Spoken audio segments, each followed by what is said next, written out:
Beetroot, nature's powerhouse. Packed with vitamins, antioxidants, and nitrates, it's known to support heart health, boost stamina, and improve blood circulation. Our beetroot is naturally grown and harvested at peak ripeness. The roots are cleaned, dried, and finely ground to preserve their rich nutrition content, giving you all the benefits in one pure form. Add 1 teaspoon of beetroot powder to your juice, smoothie, or water, or take it in capsule form as recommended by your healthcare provider.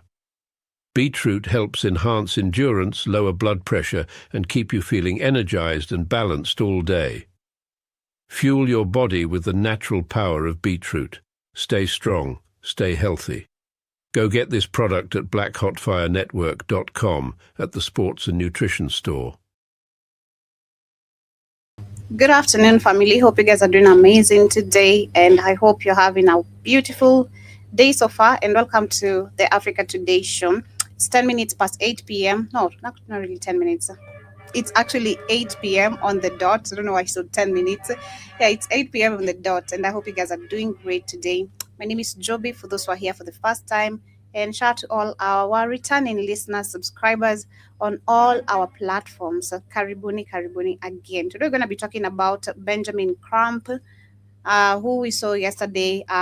He was the one assigned, rather took the role of giving the results of Nolan's autopsy, and we're going to be discussing about that literally, and why this case again is being focused on so much. Why don't we see the same light and investigations being done this way? And at the end of the day, already we can see that this is not going to go anywhere, because why is it that the investigations are still undergoing and the autopsy is reading literally something totally different? It's super crazy. So we're going to be discussing about that, look at how they were showing where he had injuries and all that, and also generally discuss also about how Black parents literally need to educate their children better. We're also talking about that actually today on the rhythm scripture. I mean on the reaction time.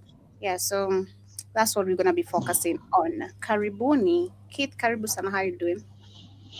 I'm good. How you doing, Joby?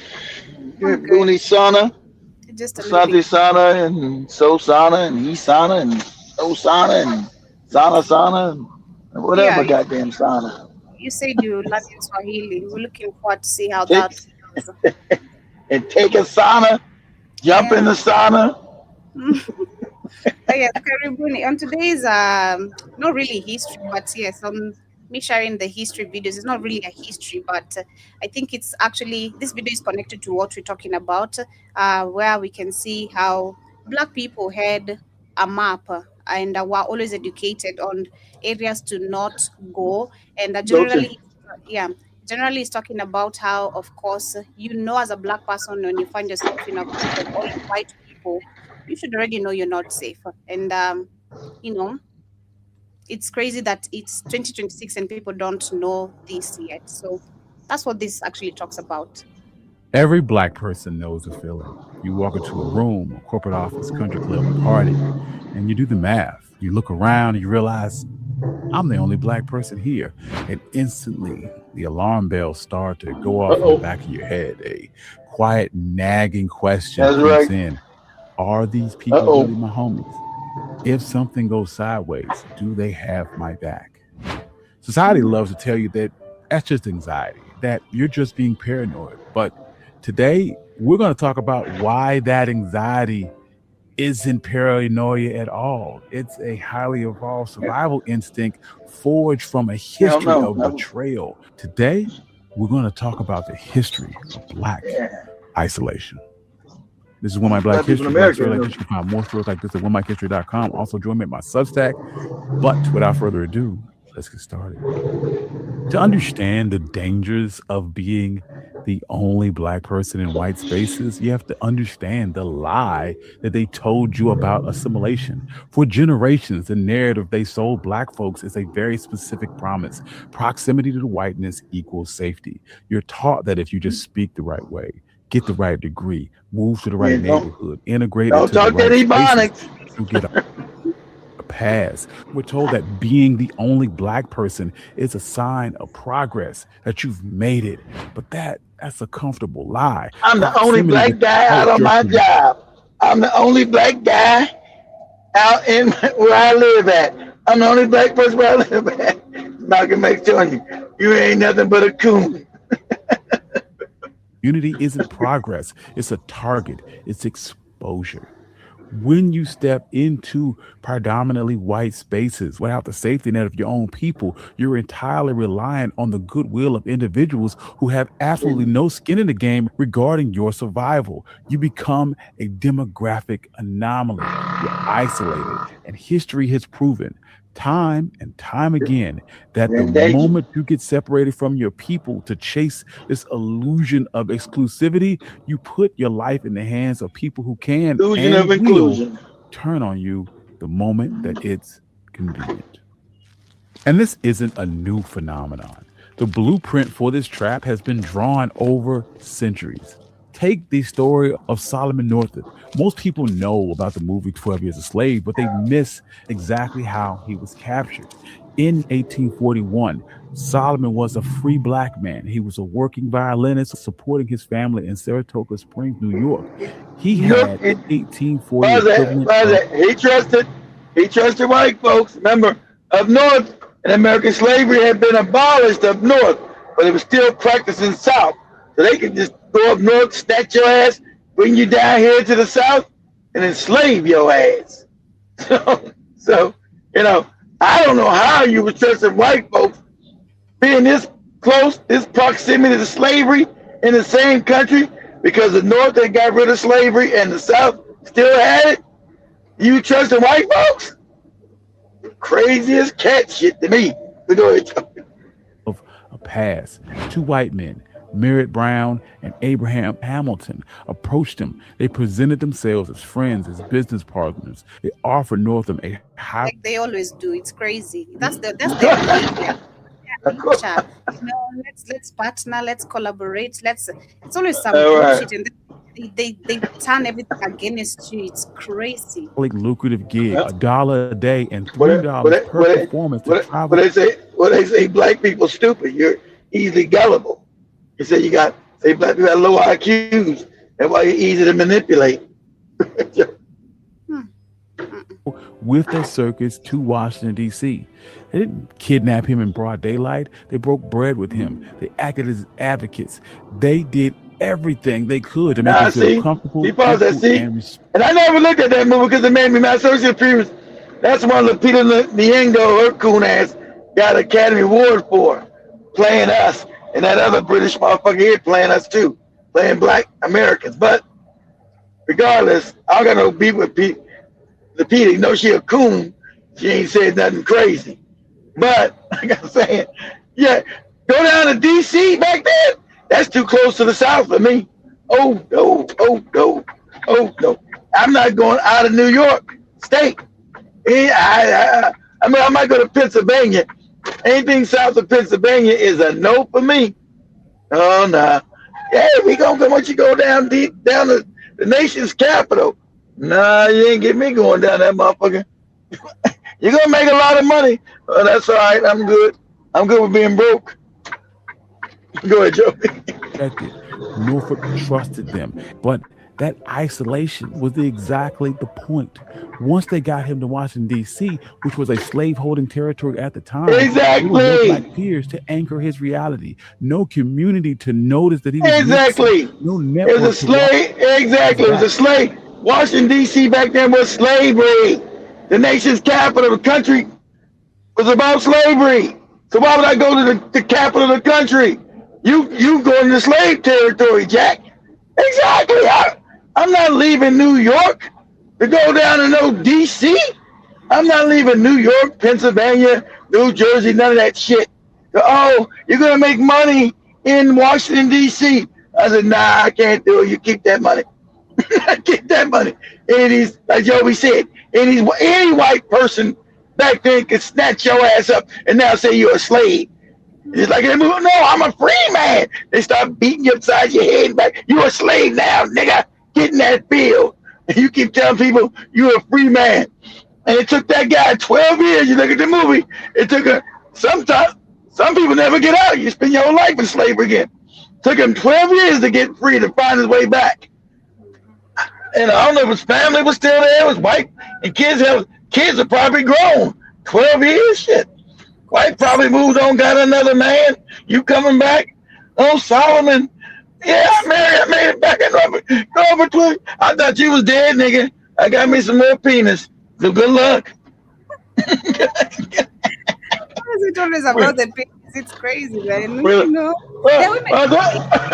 Because that's real life, Joey. Your fantasies are not of life don't matter. People fantasy, the real thing of life is getting coochie. Now, I can't get none. And you think the woman's gonna wait for you for 12 years? She don't know what happened to you. There are women who are patient, and there are women who choose maybe not. I get it. Yeah, this woman 12 years, Joby. Okay, 12 years. I ain't heard nothing from you. I don't know. All I know is that you took your punk ass down to D.C., to Washington, D.C. You took your butt there. You ain't never come back. So me in them days, I'm thinking a white man got you and killed you. I think somebody killed you. I ain't got no. I don't know what happened to you. You never came back. I got these kids. You can choose not to get married, just stay single. Yeah, maybe he's dead. Assume he's dead or she's dead, but choose to be alone. You don't need to move on, Shit, back in them days, you crazy. Women need to be the man back then. There wasn't no shit like it was today. I don't need no man type shit. It was rough.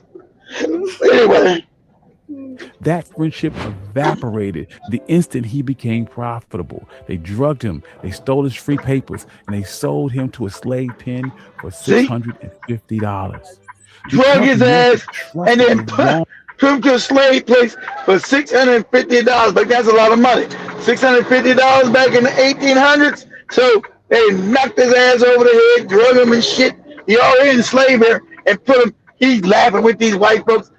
I always say I'm gonna watch that movie. Every time I come close, I say, I'm not watching that slavery shit. That should be all depressing. They snatch his ass in slavery. I remember when they smacked Lupita in the face. She said something, said, "God, you shut your filthy mouth." They smack her in the mouth. No, I don't want to watch this shit. This shit too much trauma. Yeah. They're all very traumatic. On white folks in an isolated space, 12 years of his life was stolen. He was beaten, starved, forced into the labor camps in the swamps of Mississippi. The rules of friendship changed But lucky for him, remember, he's educated. It took his ass all the way down to Mississippi. So I'm sure him being from New York, he didn't know Mississippi, but he knew his way north. At least he had more education. I'm going to have to watch that movie. I'm going to have to watch that shit anyway. So at least he had more knowledge and how to go up north than most. Like, remember slavery, they didn't let you read or write, so you didn't know shit. You know where you was at. You're like Joby. Hey, Joe, where you at in the road? I don't know. How you go north? I don't know. Just be fucked up. Joby doesn't know where we at. So at least he had, and then also, that made him get more. See, who watched the movie? I know you guys probably see this movie. Imagine him having good English. Most slaves still talk like the southern that. What y'all talking about? What y'all be doing right here? What? And him having good English, that probably made him get beat and whipped and whip more. So he probably had to change his accent up like Joby, like do that southern. Yeah, master. I want some food and stuff. So he couldn't be like he was educating them more. They beat him more. Shit. So let me know if you guys who's seen 12 Years a Slave. Let me know. I can't. Every time I'm about to watch it, I even got you the credits. I got you the beginner. I can't watch this shit. This shit gonna be too much trauma, and it's gonna make me mad because he's stupid. What? You think I'm gonna go to D.C. back in the 1800s and I'm free? I'm up in New York and I'm free around white people? Yeah, we can take you down to Washington. You can get some money and get a gig. I'm like, nah, you ain't taking me nowhere. And I ain't going no damn DC. That's slavery area. Nope. Somebody knocked me in my head. Next thing I know, I'm on the back of a cart in somebody's goddamn field. Shit. Now, nigga, we got you trying to pick that cotton. I'm free. You ain't free no more, nigga. You're in Mississippi. Mississippi? God damn, Mississippi. Holy shit. We're going to It's realized they could extract value out of the situation. And Black folks continue to learn this lesson the hard way. By the 20th century, we literally created a manual on how to avoid this trap. This led to the creation of the Green Book in 1936. Black people, I told you, this is globally. So I told you, all your goofy tribal shit's fake. Because you're the same trusting, naive people globally. Easily manipulated. You want to trust people you don't know. I don't trust shit. Get your ass away from me. Go ahead. A Black postal worker from Harlem didn't create the travel guide because he wanted you to take scenic trips to the Grand Canyon. No. He wrote it because Black families were getting a little bit of money, buying cars, and driving into primarily white spaces and sundown town for it. Right. Green understood that relying on the kindness of white strangers in some isolated sundown town was a dangerous gamble. You could just pull up to some random. And can you imagine? Hey, all you African coons over, it's not you're African. There's no racism over here. Take your ass to one of these sundown towns, then, nigga. Today in America, you still have sundown towns.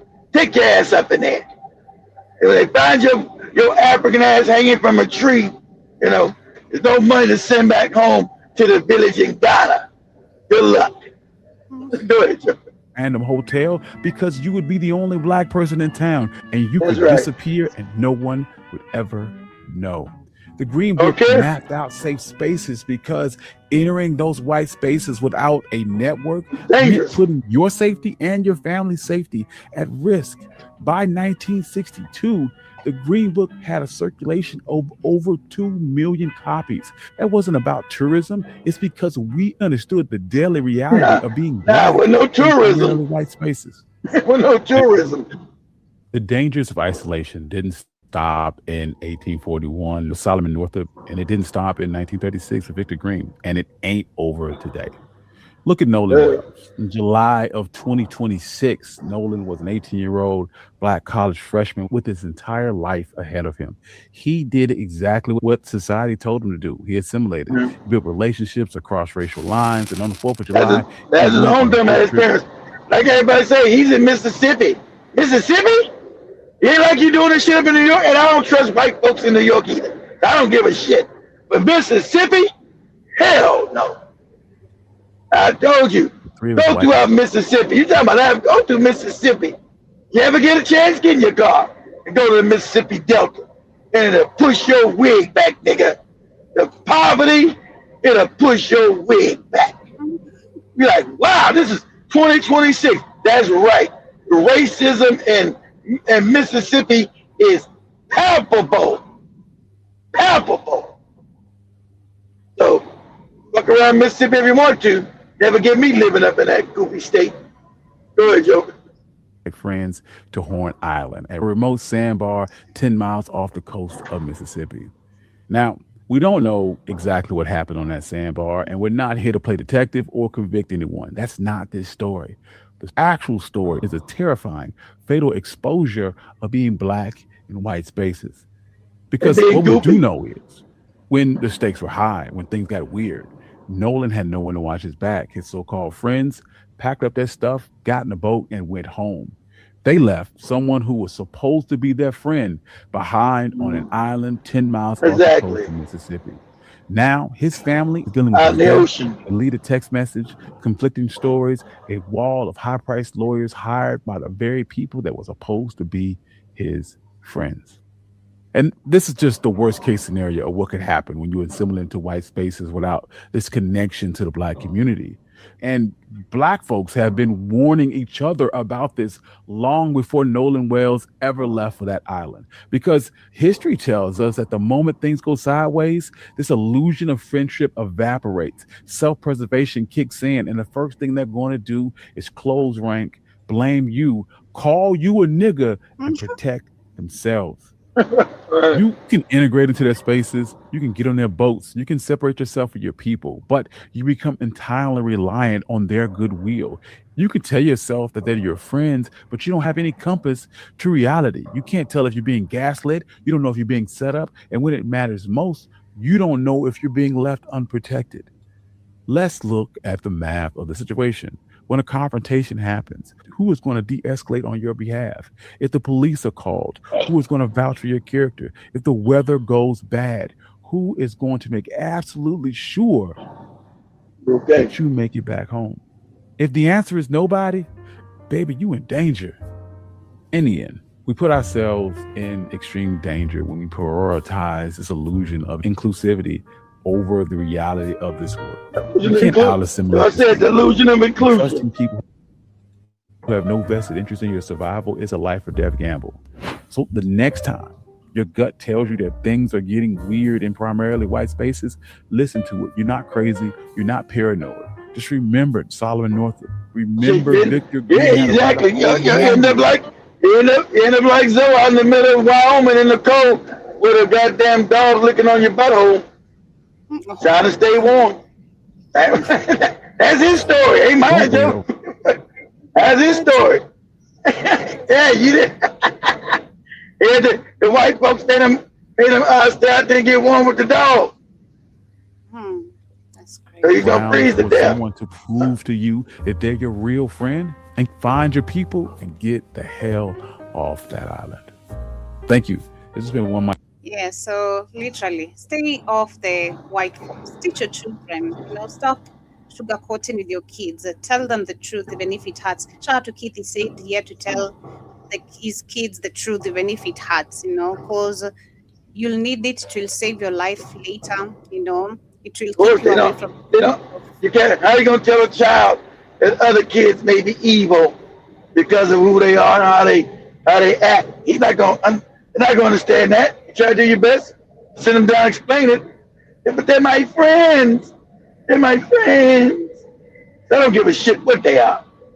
You bring their ass over here, you going over their house, the answer is no. You going anywhere with them, the answer is no. So before you come asking me what their parents said, can you go anywhere? You already know. What's the answer, Sean? No, that's right. Answer's no. Shit. The answer's no. And they want to call me, it'd be hell no. Period. So yesterday we had Benjamin Crump, who came and talked. Hold on, Joe. Let me say something quick. Remember this. I know you guys have been seeing this. Remember I told you we've been talking about for years. We called him. And I know everybody stole this from me.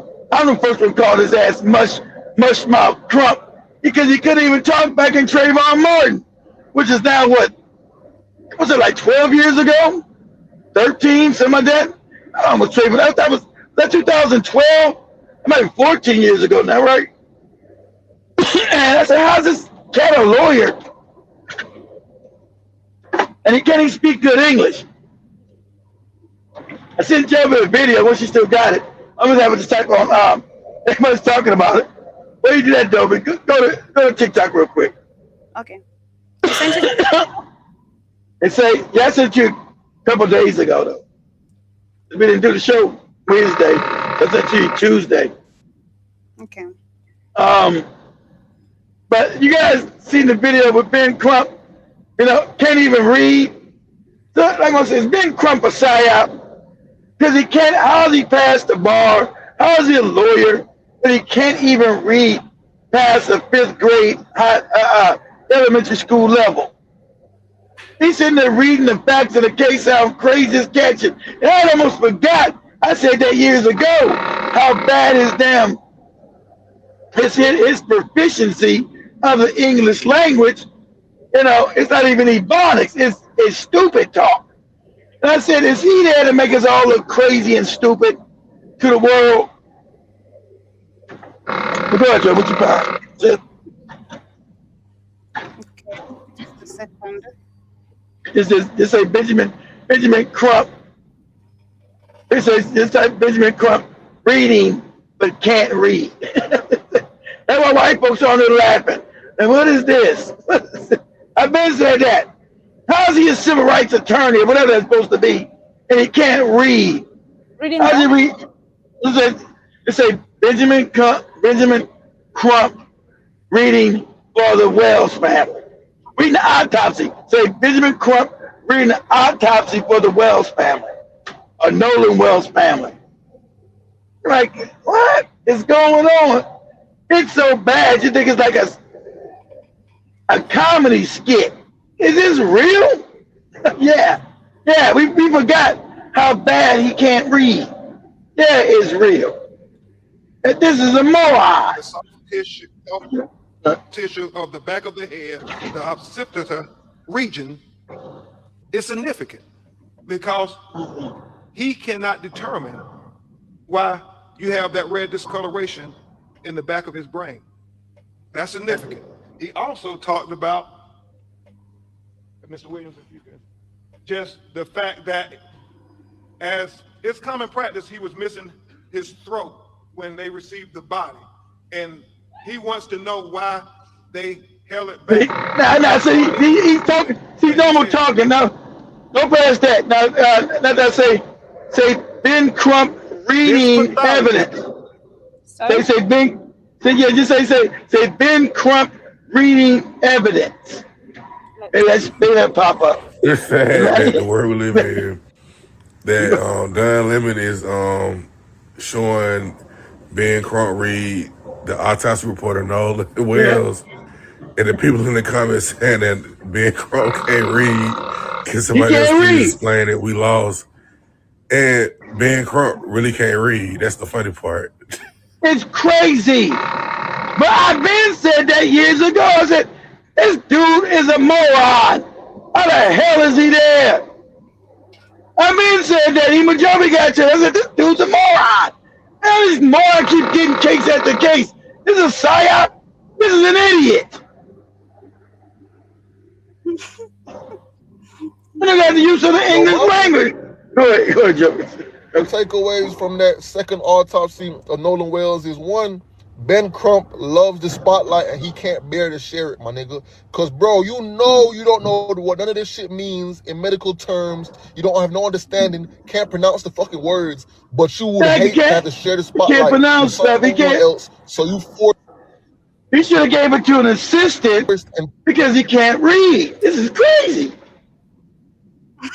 Pushed and embarrassed yourself trying to read that shit. Let the medical examiner come out there, read the autopsy report, explain to us what things mean, because we'd have been way less confused. He said, he is worse than you, Negro. You can't talk either. It's crazy. Oh my God, that's crazy. So my reaction is, they said nigga with just his head and his body and no middle piece. Like, no, they cut open his throat and took out some pieces of the front area of his throat. He can't even talk. This is how bad we've got. This moron can't even talk. It's crazy. Shut up. Go to the next person. He talked about. There we go. Let me show it there. I guess it's probably he's reading, Joe. Listen.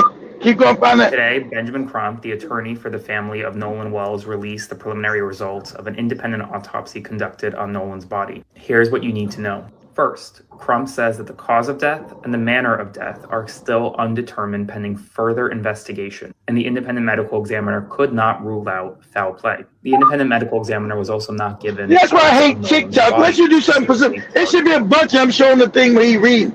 That's what I hear about TikTok. You gotta be like specific with shit. You can't not just show the video of him reading all fucked up and shit. It's crazy. And what that be doing there, and how they say, like, what?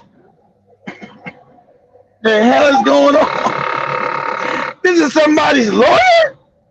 This is an attorney? Listen to Benjamin. There you go. There you go. There we go. A gunshot wound of the head. A, the injury, proliferation of the left internal carrot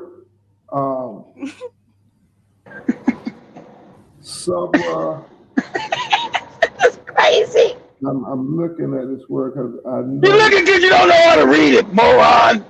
You're an idiot. It's not subdure. Subdue it. Play that again, Joey. Go again.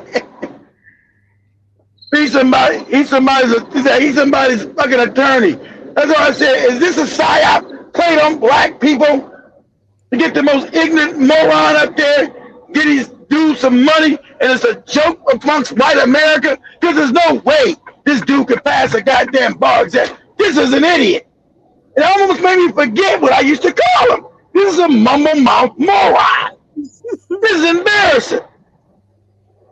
Play it again, Joe. Start again, Joe. Listen to Benjamin Crump try to read. The gunshot wound of the head. A. It is not womb. Pause it. Your mama said gunshot womb, like a woman's womb, woman's coochie. It's wound, dummy. W-O-U-N-D, wound. It's not womb. Gunshot womb. It's not a womb. It's a wound. D, not a gunshot. The gunshot womb. Do it again, Jeff. Play it again. A gunshot womb. You fucking moron. Listen to Benjamin Crump try to read. The gunshot wound of the head. A. The injury, proliferation of the left internal carrot. Jesus Christ. I'm looking at this word because I know. I'm looking at that word because I can't read the shit. I'm all on blast. I'm all on cameras, and they listen to. I'm looking at the word, and I don't know what the fuck it is. At least I say I don't know how to read some words. You're not no high-powered attorney, Joey. Supposed to be representing people who can't read shit.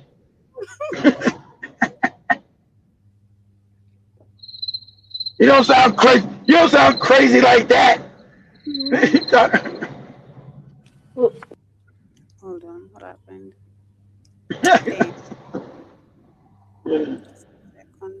What happened? Okay. Once there was a girl who wanted. He can't even read. To cut it out, dude. You're gonna get us in trouble. How Benjamin Crump is reading. No, exactly. And the stutter, he wasn't stuttering like that.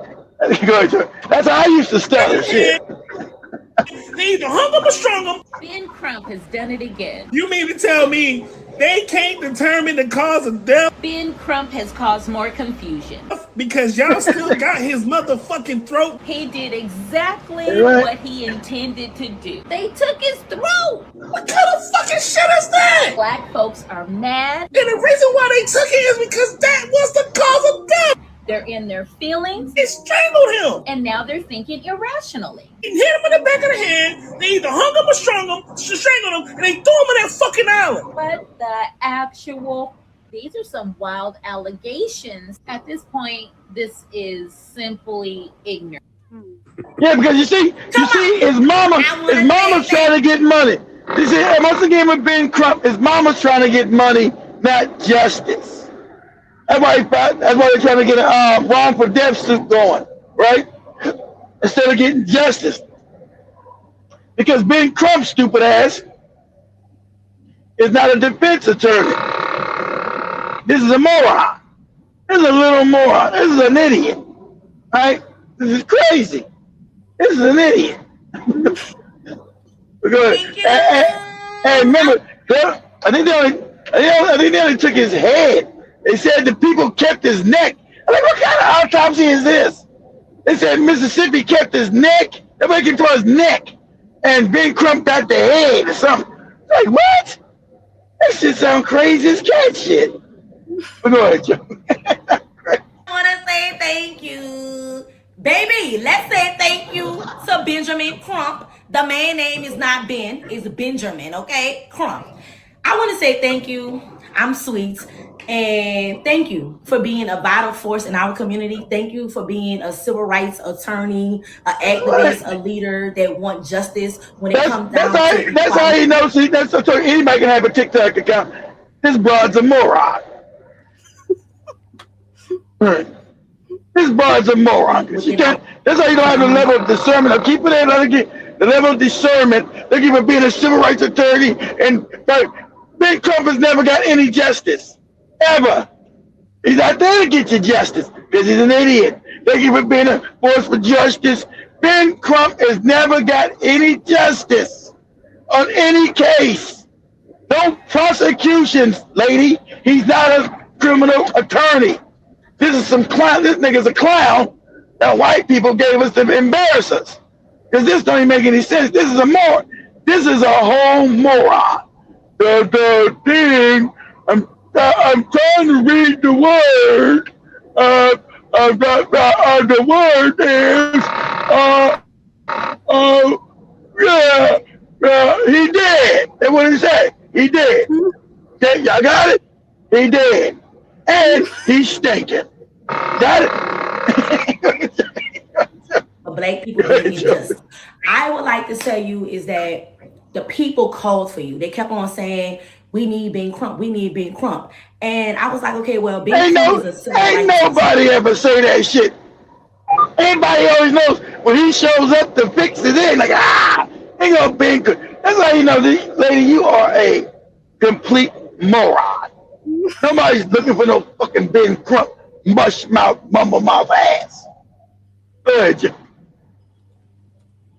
What are he gonna do in this case? You know what you done in this case to me? You made moves, big boy moves, power moves. I don't know who you was talking to. I don't know who you was praying to. I don't know what phone calls you made. But I want to tell you thank you because I'm one of the people who have been on. For what, lady? He hasn't done shit. What are you talking about? Thank you for what? There's been no justice. This is how you know we have been dumbed down as a people. I want to thank you. I want to thank you for being mush mouth. I want to thank you for not being able to read shit. I want to thank you for being club. There's been no justice, lady. No one's been goddamn charged in this case. What are you talking about? It's just nigga babble. Crazy. Go ahead, Joe. Just a second. All right, take your time. I want to thank you for being mush mouth. What are you talking about?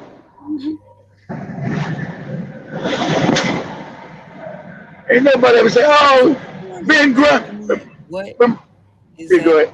Who does Ben Crump do? Exactly. I know he's a lawyer, and I know lawyer. Up every time it's a high profile. What does he do? He does nothing, lady. Exactly. What does he do? Nothing. He tries to get you the bag, but gets him a bag. He don't ever do any casework. He doesn't go before the judge and actually litigate a case. This Negro is a ambulance chaser. Ben Crump has now become a glorified ambulance chaser. He's one of those guys you see on TV late at night when you're up looking at girls out or some shit. Oh, let me see naked girls. Hey, I'm Ben Crump. Have you been fucked by a cop? And somebody some medical shit that up your feet. Good. You're breaking. You're breaking And, you know, people of different races, right? But like, what does he do other than show up and talk? Mm-hmm. Like, you never really hear the ending results when it comes to something he's been involved in. Like, I'm a little lost, and before I take my thought and run with them, please share with me what he does, because the cases already be high profile, right? And I'm hoping he not clout chasing, but what does he do? Okay. Listen up. If you hire Ben Crump, you don't care about getting justice for your family member. I'm going to say it again. If you hire Ben Crump, you do not give two fucks about getting justice for your family member. The only thing Because the only thing you're gonna get is just money. you care about is that Money, yeah. them dollar bills, just like him. I said what I said. I'm about to go live. Join me. The autopsy findings, it is my opinion that Sonia Massey, a 36-year-old black woman, died as a result of a gunshot wound to the head. And then it goes on to in more detail. And it says the gunshot wound of the head, the entrance was beneath the left eye. The injury, proliferation of... Someone says on the comment here, my concern is big. This man allegedly claims to be the top attorney for these types of crimes.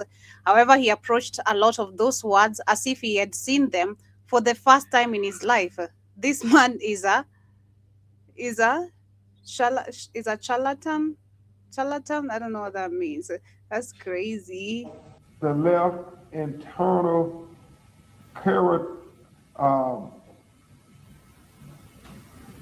subra. What? This is so embarrassing. I'm looking at this word because I know.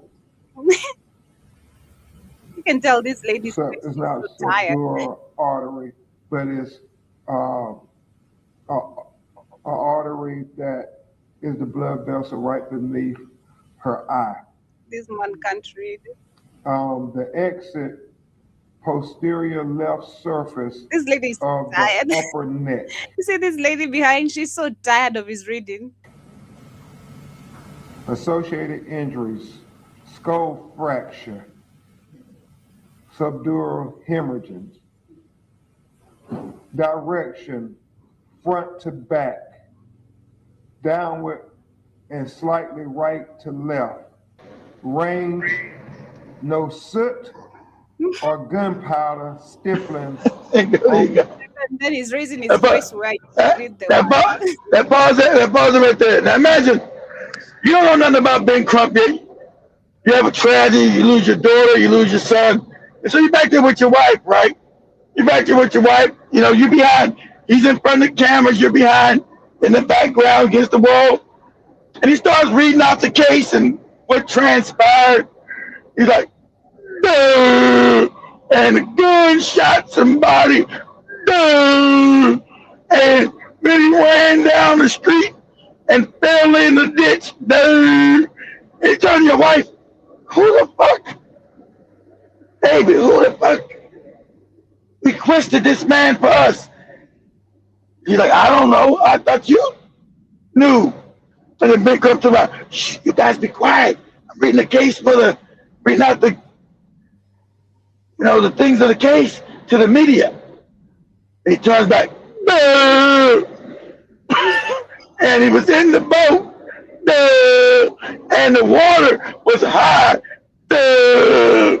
And then he had on shorts, "Boo!" And they left him on the island, "Boo!" You told your wife, you said, "You gotta be fucking kidding me!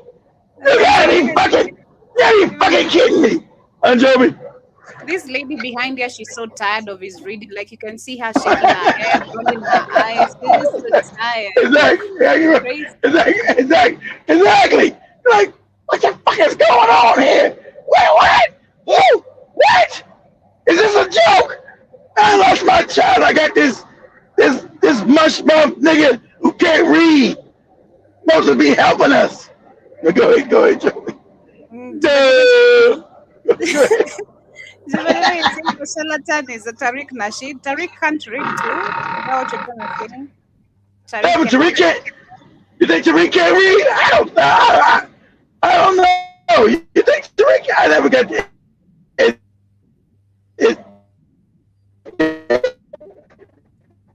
I listen to Tariq. I'm breaking again? Damn, George, I'm breaking again. I never, can you hear me now, Joey? Yes. Okay. I never, I think Tariq can read. I used to watch him. I never saw he didn't know how to read. Now, is he a great reader? Probably not, but he reads better than Ben Crump. You know, when you're a hustler and scamming people, you got to be able to read a little bit. Good. The autopsy findings, it is my opinion that Sonia Massey, a 36-year-old black woman, died as a result of a gunshot wound to the head. And then okay, that's when Sonia. Okay, that's when we look at. That's when was Sonia Massey when they shot her in the head. The cop shot her in the head in the house. He said, "I rebuke you in the name of Jesus," and they shot her. Like what? They shoot somebody. Just heinous shit white people do. Go ahead, Joe. In more detail, and it says the gunshot wound of the head. A, the entrance was beneath the left eye. The injury, proliferation of internal carrot. Now tell me, Benjamin Crump don't read like a special needs kid, like a special needs child. You know, you don't want to say retarded. They can say read like a special needs kid, and read this little Joby. And the boy said, "Stop fucking with me." Okay, no, don't say fucking. It said messy with you. Subra. I'm looking at this word because I know. It's not subdural He's so tired. but it's what? He's tired. He's not tired. He can't. No, I'm saying the lady behind. Yeah. She's like, oh my God. Yeah. This motherfucker can't read. I told you, Jeff, if I'm the parents behind him listening to shit, I'm looking at my wife like, what the hell is going on? God damn, we are screwed, Joby. her eye. The exit posterior left surface of the upper neck. Associated injuries, skull fracture, subdural hemorrhaging. Direction, front to back, downward and slightly right to left. Range, no soot or gunpowder stippling. Tell all the guy when you can read that. No soot or gunpowder. I can read that. Gunpowder. He gets all confidence, the easy words. Yeah. The medical terms. It says that the word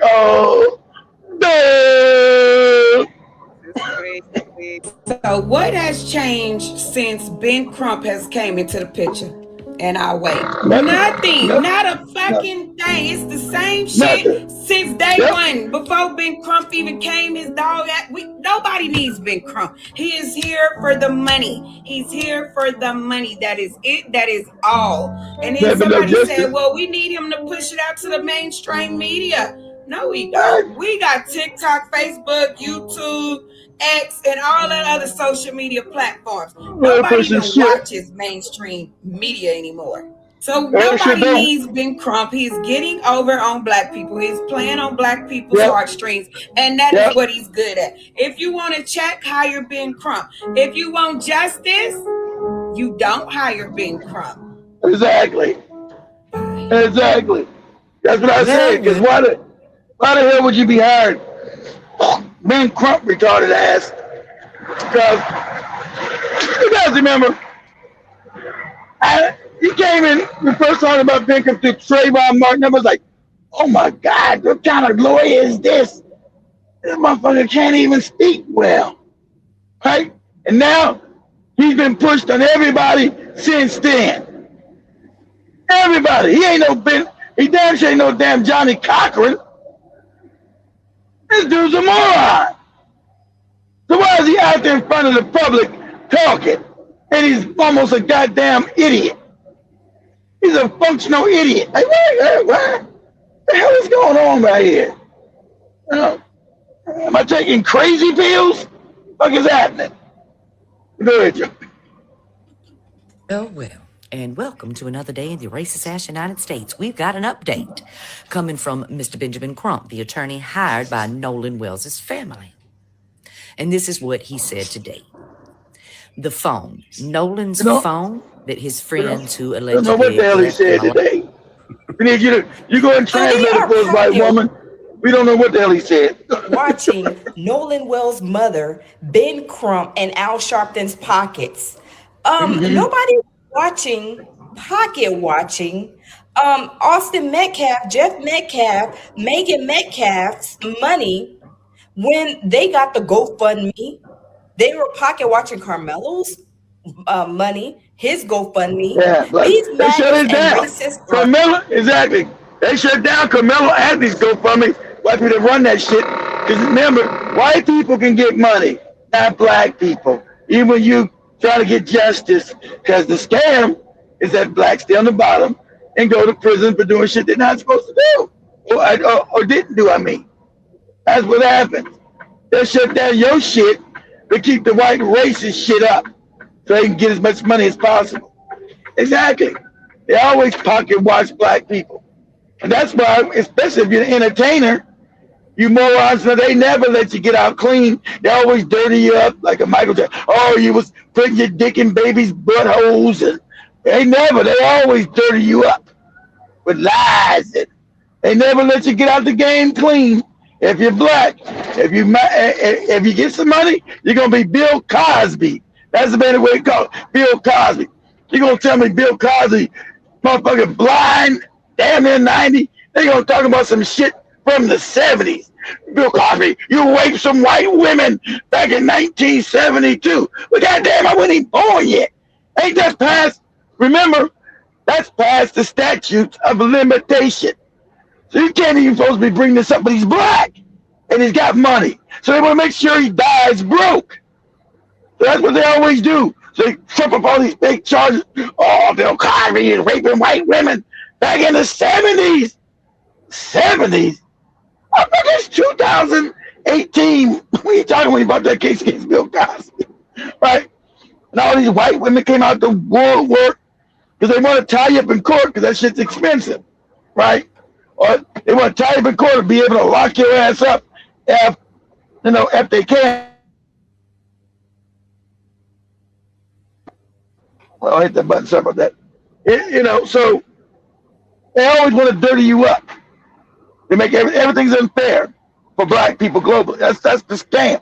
And I hate to tell you, ain't shit gonna change, especially in this country, because we not the call you FBA morons. You don't got the population to change it. You're the minority here. Africa, I don't know why they don't change it. It's revolution to me. I'm not gonna be always on the bottom. I'm not gonna be always all fucked up. Get that? I'm like cats in South Africa. I don't get it. I'm not gonna live on the bottom.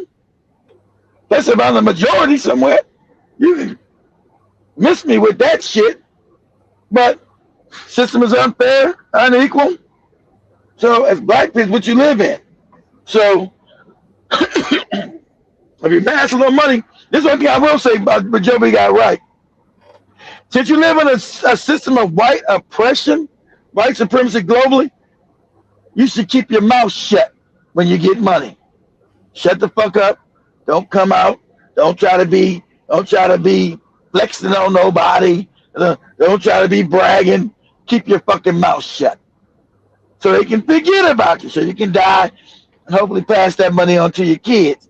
Because if you open your mouth, they're going to bring a case against your ass. They're going to say you was putting your foot in a dog's ass or something. It'll be something crazy. You was butt fucking a clown.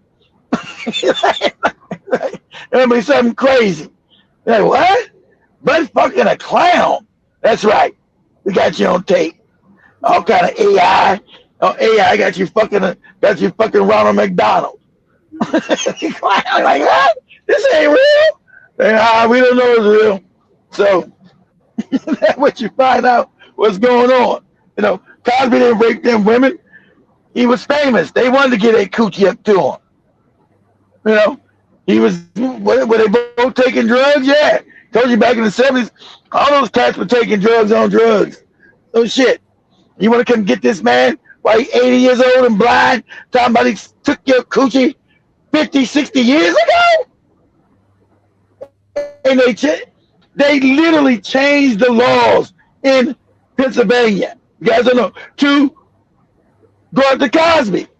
Because you're way past it. You don't get to wait no 50 years and tell about somebody rape you.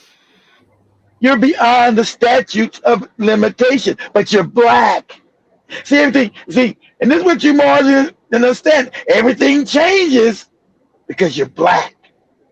Your black ass, same rules don't apply to your black ass. So, hey, I tell you, the only time I do agree with Joby, if you get some money, keep your fucking mouth shut. Because if you don't, when you get old, they're going to have some charges against you. They're going to have some AI say you had a gorilla sucking your dick. something crazy. The chain. And not all white people are racist, but the racist ones, they need to go and mind their business. Are y'all mad because y'all didn't get an education? We always got to say, not all. And we know it's the majority of all of them. But you always got to do that for them. Not all of you are racist, but the majority damn sure is. And how you know which ones are and which ones are not? Right? So the majority are, but you always got to get a big caveat. Now, I'm not saying all, not all, but you know the damn majority is 1 in 1,000 that's not. Shit. Go ahead, Joby. Like Ben Crump, open a business, a law firm. Maybe you need to try to do that, and maybe you can make your own money and you don't have to pocket watch Ben Crump's money because he has a business. And maybe a lot of you do not have that, but maybe y'all need to go and learn how to do that and stop pocket watching people's dollar bills. Wow, that's crazy. That's really crazy. I just came on here to say that some of you don't understand the difference between a civil rights attorney and a criminal attorney. Okay, Ben Crump is a civil rights attorney. Ben Crump. I've been said that, lady. He's a pretender, and he's not even a civil rights attorney. That's what y'all saying he is now. When he was goddamn, he's not a civil rights attorney. So you're fucking wrong too. What he is an accident attorney. You fall and have a slip in the bathroom, call Ben Crump. Your car gets hit and run. Somebody hit you and ran. Call Ben Crump. Truck run over your mama. Call Ben Crump. He was not a civil rights attorney. He's a goddamn injury attorney. He was not a civil. So now, since we're stupid again, Benjamin Crump was a civil rights attorney. He was not. They wasn't suing about no civil rights when you had Trayvon Martin, wrongful death shit. What about civil rights? Now he's a civil rights. They remember now they elevated this mumble mouth moron. He's now a civil rights attorney. He's fighting for civil rights. You don't get out of here with that shit. But go ahead. The charges against police or any other person. Ben Crump and his team. Ben Crump and his team are civil. They're for civil rights. They get people paid. That's what happens. Because now you know, of course, because people didn't know. I told people in the beginning, he's not a criminal attorney. That's what Joey said. Joey's like, he'll never get no justice. Why you always call him? Because they're not trying to get justice. They're trying to get paid. They don't give a fuck about their families. Fuck them. They're dead. How can I get some money? That's why you call his ass. He ain't no criminal lawyer. He don't get you no. He's not no Johnny Cochran. He's not gonna do no court case. He's gonna show up and say, "Hey, somebody, stepped on my foot at the grocery store. They stepped on my foot. Let me read. It says here, no, somebody stepped on your foot. No, you'll get $1 million. Online right now talking about Ben Crump has never gotten anybody arrested. That's not what he does. Of course not. He's he's a civil rights attorney. Okay. So Civil he rights. goes places and he takes on cases, him and his team, because it's not just him. They take on cases that pertain to civil rights cases. And that's why you see him on these cases. A lot of the cases. What is up, Joe? Let's see what he was. Let's see Google tells. If they don't tell us the truth, I know this is Psyop. Say, what was Ben Crump after getting out of law school? As Google say, what was Ben Crump's expertise of law leaving law school? So see, So ask, no, do it like this because they gonna lie. Say, was Benjamin Crump ever a personal injury attorney? That's what I want to ask. Say, ask Google. Say, was Benjamin Crump ever a personal injury attorney?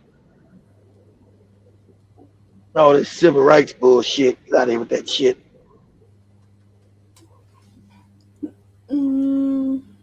Yes. Yes, because that's what he is. Go ahead, Joby.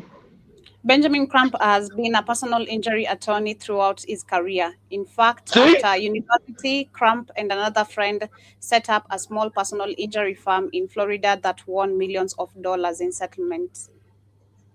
Exactly. That's what he is. He's not no civil. So you morons, some of this civil rights shit, you are a moron. I knew when I first seen this nigga. And it was the media that kept saying, that's how you know the Psyop was on. The media lying. This mumble mouth moron. He's the dude that showed, hey, did you fall on a page? Did you fall on some soap in the bathroom and bust your goddamn head? Call me and we'll sue. Did you get did your car get run over and you lost a leg? Call me. Did somebody come up and punch you in the mouth and your teeth fall out? Call me. He's a personal injury attorney. I mean, he's the bottom of the barrel. That's what you become when you're not good at law. You're a moron. You don't know law. You don't know how to put laws together. But you can make money suing people. But you're not a good lawyer. You're an idiot. That's the bottom feeders that do that kind of law. That's not the high intellect lawyers.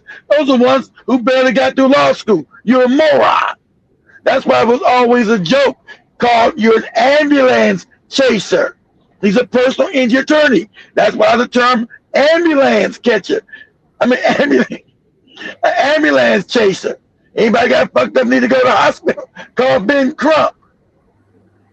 He's not a civil rights attorney. He's too stupid. See where his mind works? Hell, I went to law school to see where his mind works. This dude ain't no civil rights attorney. This is a moron.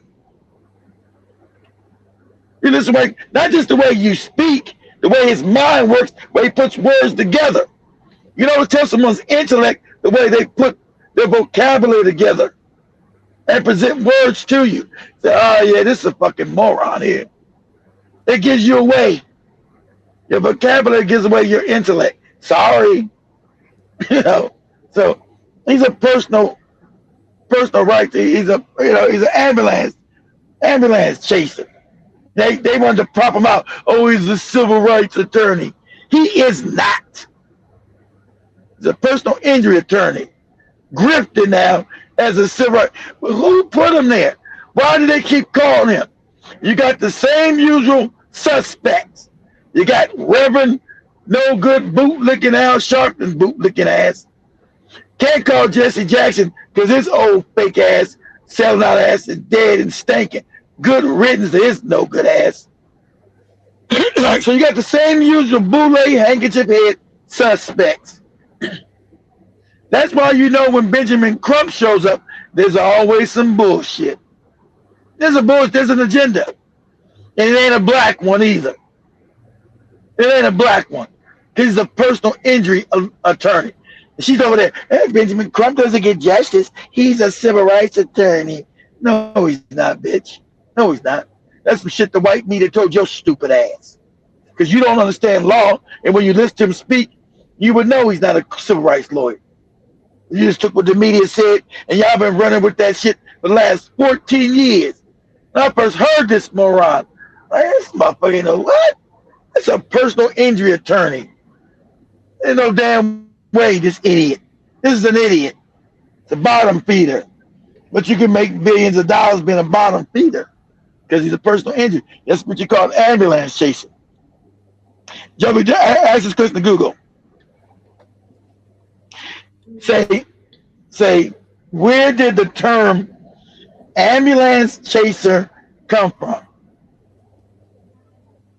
Say, where did the term ambulance chaser come from? The term ambulance chaser comes from the late 19th century New York City newspaper describing lawyers who literally or figuratively tracked down emergency vehicles to sign up injured people as clients. Exactly. Personal injury. That's what he is.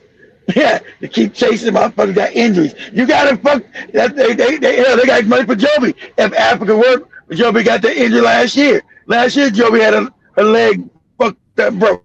It was okay. Joby, you got a case there, girl. Let me get you some money. Who hit you? Well, I got hit by a car. You were drunk too? Oh, Joby, you gonna get money from the insurance company, baby. I got you.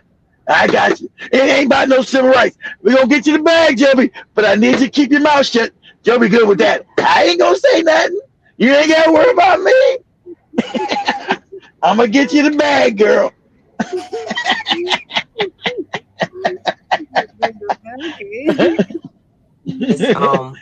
His clients have been awarded money, millions. So that's the difference. So basically, if he finds out that someone has, well, let's say a police department or something like that has violated one of his client's civil rights, that's a lie. Something crazy. See, civil rights attorneys don't make money, lady, doing that. He's an ambulance chaser, so he's not gonna. Benjamin Crump is a charlatan, so he's not gonna get no money being no civil rights attorney. He's not gonna make any money fighting for your civil rights. There's no money in that shit. It's honor. He can be honorable. There's no money in that shit. He's trying to sue somebody to get some money. So there ain't no civil rights, nothing. Go ahead, Joe. Lives matter when black people kill each other. Where is Benjamin Crump? Or the NAACP when black people take the lives of other black people? A 51-year-old man allegedly beat a 15-year-old boy to death over a dispute. Police say the teen had gone to visit a 16-year-old girl. Investigators reportedly found inappropriate messages between her and the 51-year-old man. Why isn't this making national headlines? Black Lives Matter becomes highly visible when a black person is killed by police, a white person, or someone of another race. I want you to listen. This is an African. I know she sounds like Caribbean. This is a Caribbean coon. Like, don't blame white people. You always see this. This why I'm telling. That's why we want you motherfuckers out of here. Your cooning is crazy. You're off-code cooning. Why is it not? We don't make a big deal when the white. They want to blame the white person, and I want to lay with white daddy. I want white daddy's dick and balls all down my. And shout out to you cats on. It's so funny. If you guys go on TikTok, there's a Caribbean and African war right now. It is hilarious. Both of them call them. They both know they love white daddy, and they both call each other that. You Caribbeans, you put white daddy all in your butt. I'm like, you Africans, what? You Africans are the worst. You bootleg. They going back and forth, telling who like white daddy more because they know they both do. Right. It is the most hilarious shit if you're on TikTok. So this coon here, Joey got to let the coon go. The coons, but you got the coons want to jump out the window for white daddy. Why is it that you don't blame black people for killing black people? Because, Marlon, let me explain something to you. Because you're a coon. You know, that's why we're going to get you out of here. White people don't like your ass. But You find out to the hard way with your cooning ass. And shout out to you guys calling each other coons. Our terms. See, both y'all know our terms. Ain't it funny? You Caribbeans calling the African coons. The Africans calling you coons. But you both know you're coons. You know that. That's what's funny. I've been in this listing laughing my ass off. So, coon, you're killing each other. You kill the people who you live closer to, lady.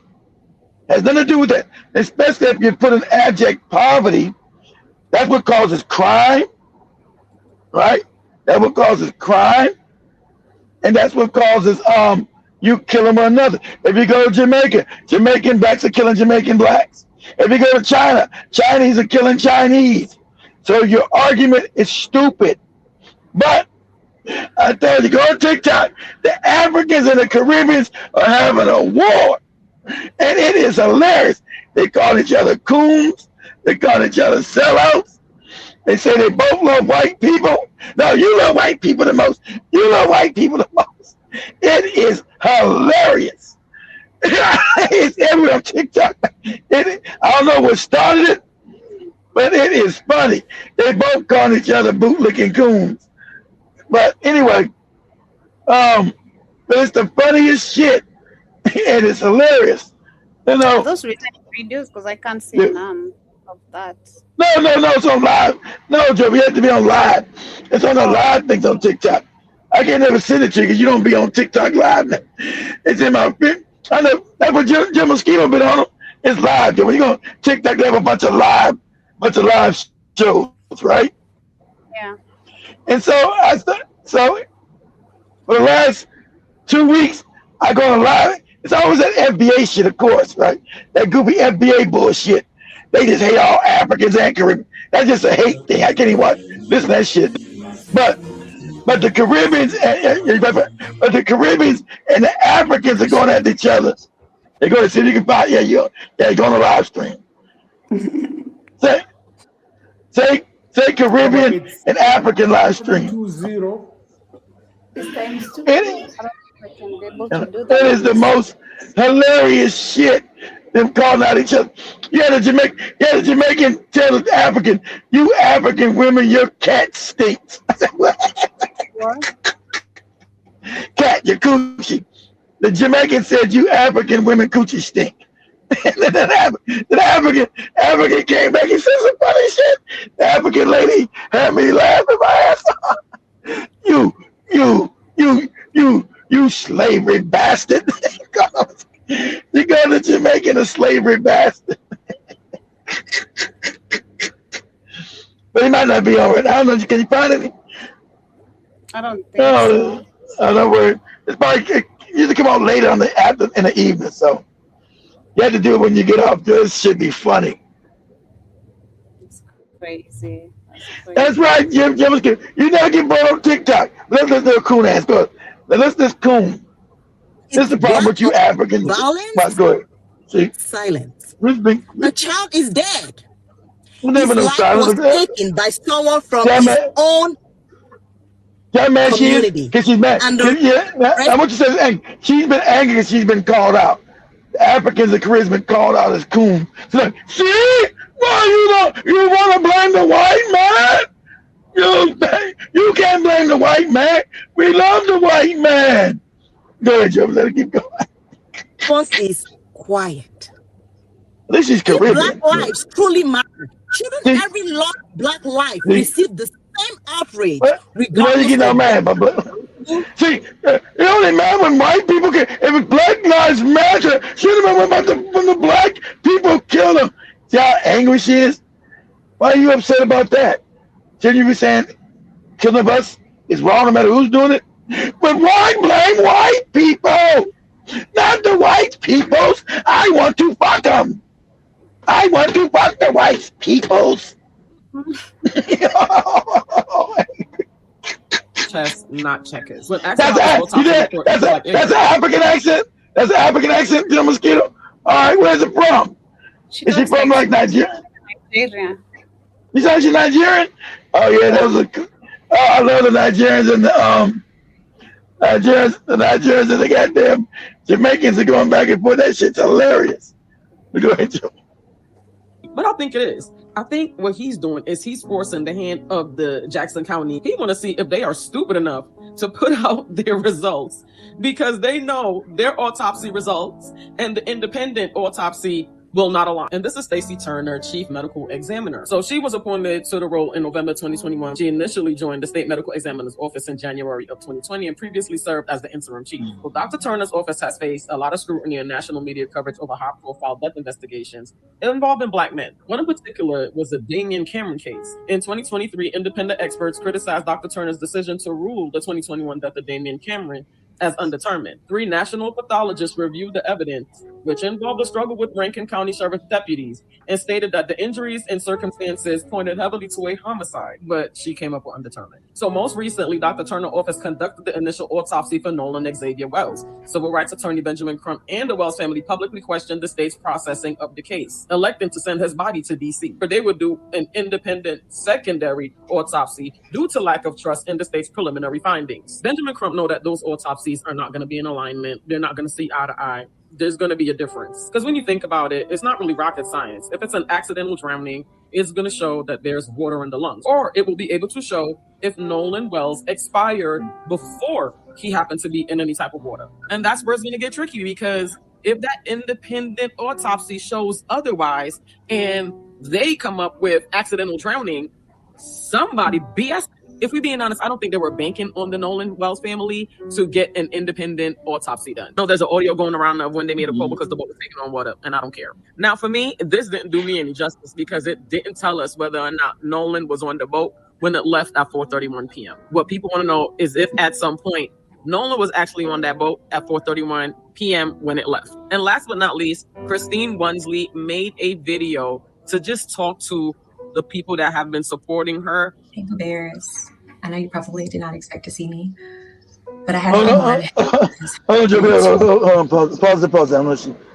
Yeah, I don't know why they mad about. I don't know. Jamaicans are mad that Nigerians are selling their Caribbean food. I don't know. I didn't hear none of that yet. They said they're mad because I'm loving it. It's funny joke. They're arguing. Jamaicans said they're mad. They said they're both getting they're being disrespected. Right? Jamaicans said the Nigerians are disrespecting them. The Nigerians are saying that they respect the Jamaicans are disrespecting them. But the shit is hilarious. This shit is hilarious. You know, they both call each other out that they both love white penis, white people. But it's just funny. But I don't know what started. It started from that lady you said. I don't know what started. But it's on my feed, 2 and 3 different panels. I'm like, this shit's crazy. They're cussing at each other, talking crazy. But it's, I don't know, it's funny. But go ahead, Joe.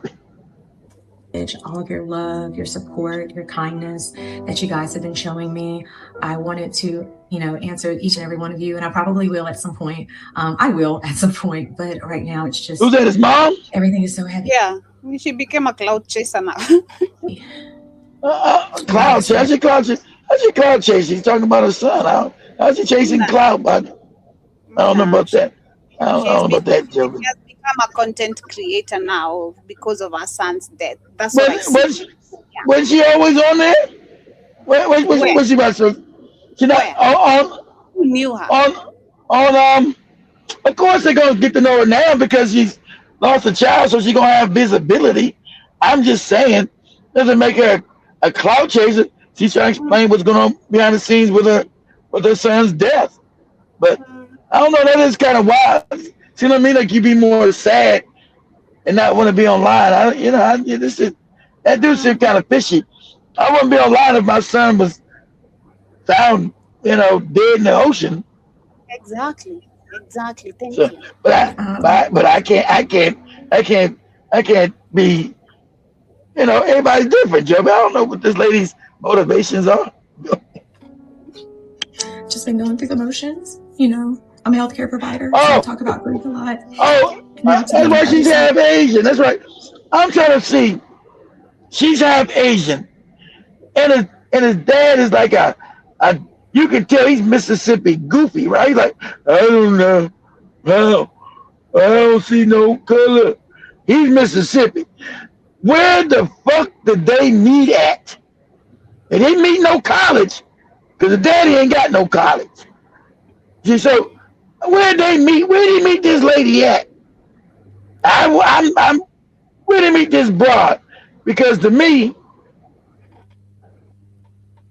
she kind of word like, you know, hey, get your ass away from me type of shit, right? To know what's there, I'm gonna keep it real. I don't see the connection. I could be wrong. I don't see the love connection. But maybe she's seen something in her dad that I ain't seen. I'm like, how the hell they meet? Where they meet at?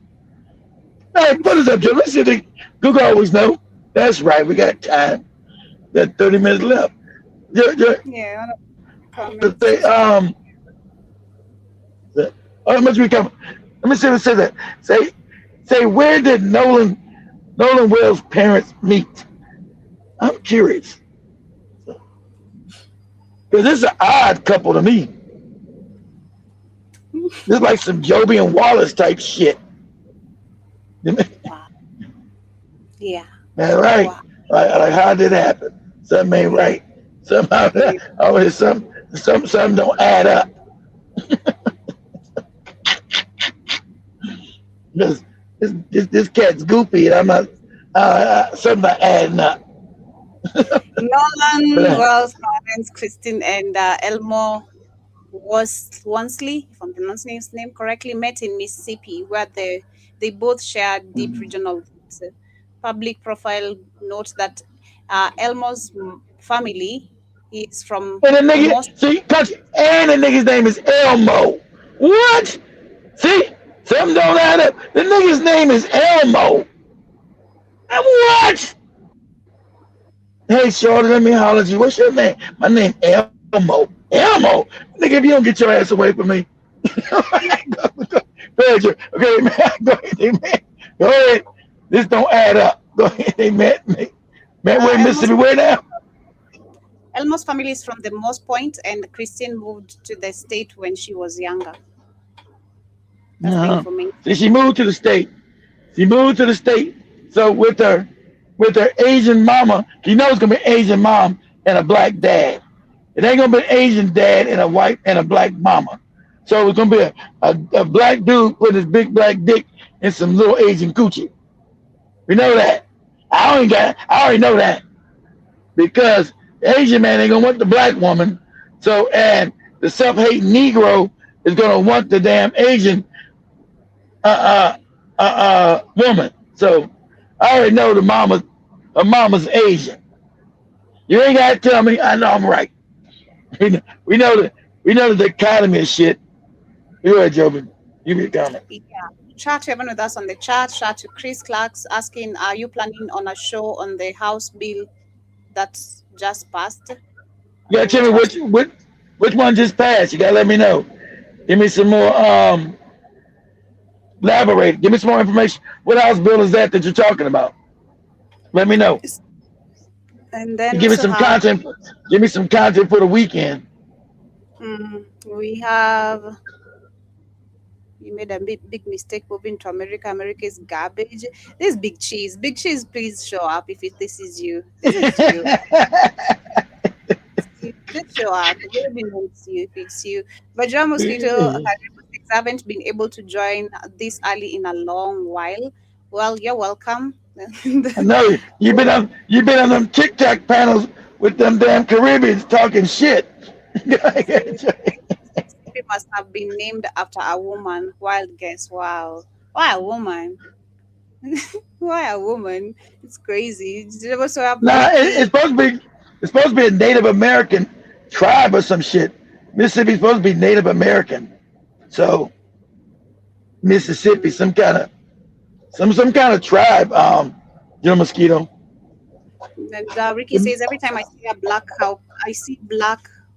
person with more than five Caucasian, I say he's gonna die. And Jabba says let's good luck. Mumbling us. And Ricky says a black boy in St. Paul, Minnesota, 4 Caucasian. They picked him 5 years ago. Was killed and nothing happened. I think that's what you Of meant. course not. Of course not. You know that. You know what time that is. And I also see the comment. Looks at Jason from the okay. And then I also see Jiba says I could see him pulling up in a watermelon truck wearing overalls. And Exactly.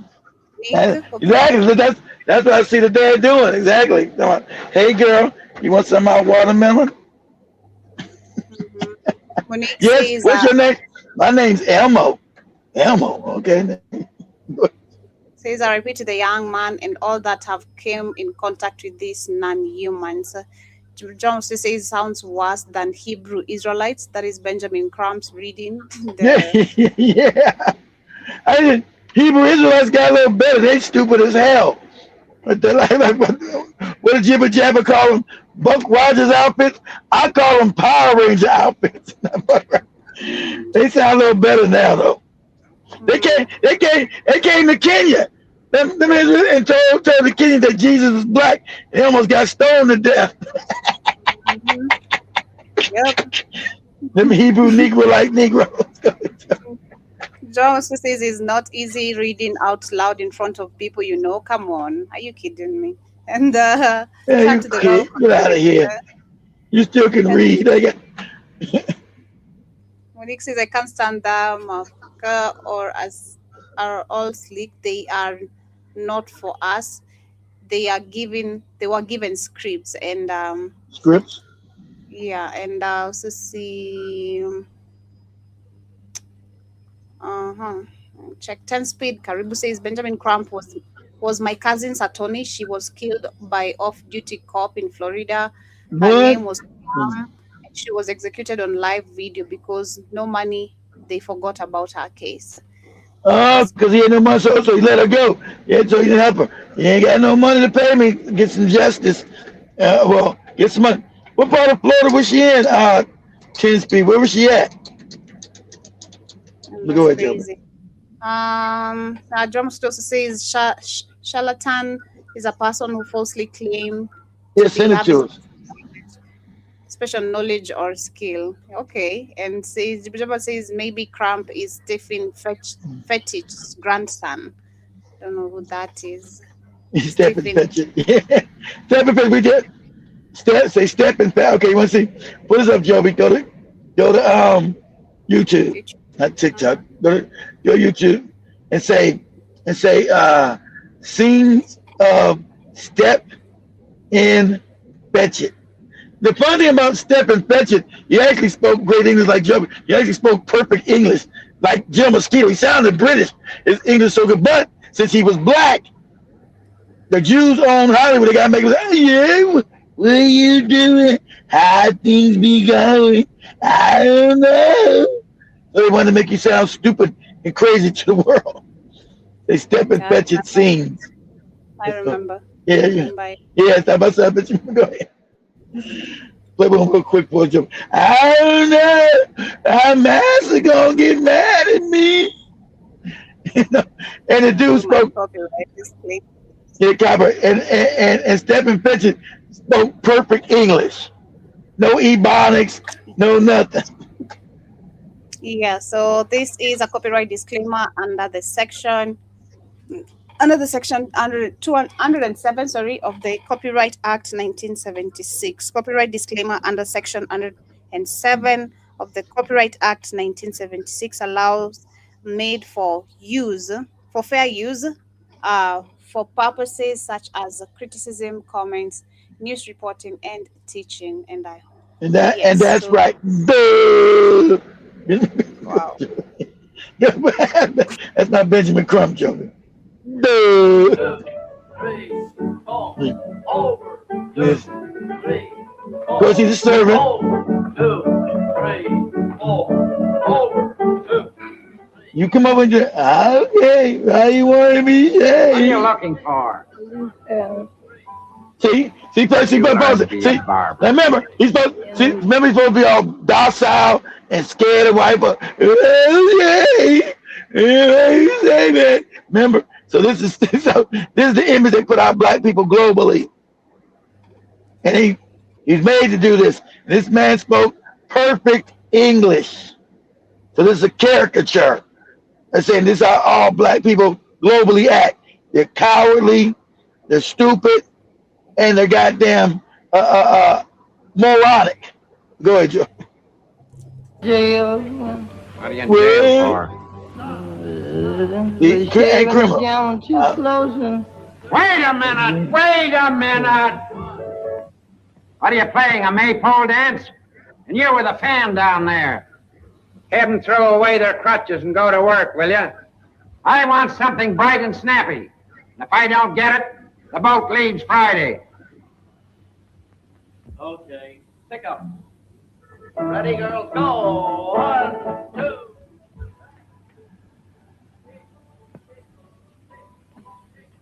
Do you like that, Mr. Flowers? Like me? What? Make your face look like mine? Give me that razor. Get that book. Races are so deep. I made they look like mine. Over here, okay. Hold it up, up. Hold it up. All right. Hold it so I can see. Okay, bud. Mr. Flowers, can I finish that, please? Whose face am I shaving, yours or mine? Yours, I think, 'cause mine ain't bleeding. What's going on here? You look like you need a doctor. I do. Do you know where I can find a real one?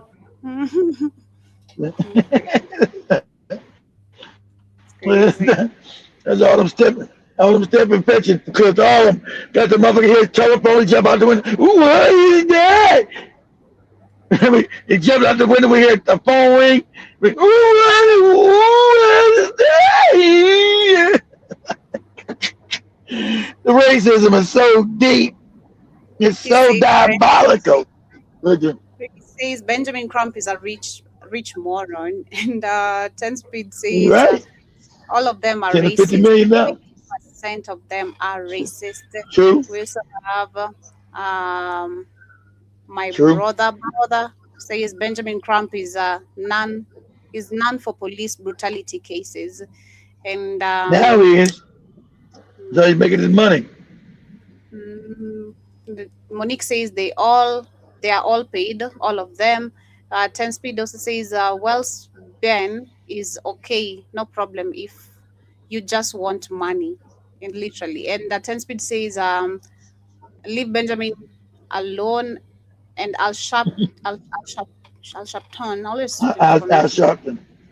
Yeah, these are two great Black American men. Lol, they really care about us. I know, that's right. And John Musto says, I've had to rebuke that no good lady many times on my TikTok comments. I don't know which lady you're talking about. He did. He was rich. Stephen Fetchit was rich. He made money, and I think he left before they stole all his money. But have you ever seen? I'm gonna Joe, we can find a video of Stephen Fetchit talking normal. You're like, what? His English is perfect. He's well dressed. He's like got old expensive ass suit on, got a nice car. I had to play all these goofy ass demeaning roles, but he did. He got rich. I think he left Hollywood rich. See if you can see Stephen Fetchit and video Stephen Fetchit in his regular voice. If they haven't scrubbed the internet from it. So of course I play a good role every now and then, my boy. I play Stephen Fetchit, of course I do. But that's just a role I play.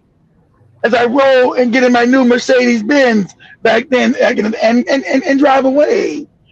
And then I come to the movies and I say, yes, master, what I gotta do for you. If you were asked to name one of the most complex and controversial, Okay. Good. That's it. No, play that. That's good. Okay. Play it right there. if you were asked to name one of the most complex and controversial figures in Black entertainment, Stephen Fetchit would have to be near the top of the list. On one hand, Stephen Fetchit is widely celebrated for becoming the first black millionaire actor. He was the first black actor to be credited in motion pictures in the late 1920s, and he paved the way for black actors in 20s, 100 years ago. Fetchit is criticized He's driving his car. negative black. That image, I know exactly. So he got rich, but it was working, perpetuating those images. But if it wasn't going to be him saying it, was going to be another nigga doing it, because that's all they wanted you to do. Now this going to be this the way you're going to talk it. How am I going to do it? You're going to slow down. You're going to be docile, and you're going to be weak and a bootlick. Okay, I do it like this. Oh, you're almost getting there. You're almost getting it. How about now? And okay now. Now you got it, boy. You got it. Go ahead, Jeffrey. Stereotypes. The character Stephen Fetchit was portrayed as the laziest man in the world. He talked with a slow speed, and he mispronounced words, and he spent his time mispronounced words, jiving. He was bashed by Bill Cosby and the NAACP. Imagine that. Interestingly enough, the actor who played Stephen Fetchit, Lincoln Perry, was an intelligent man who wrote a weekly Exactly. Very intelligent. Exactly. You ever heard him speak? You like, God, intelligent as hell. Smart as hell. Nice suits, cars, 100 years ago, Yeah, I know he wrote a column, but this motherfucker smart.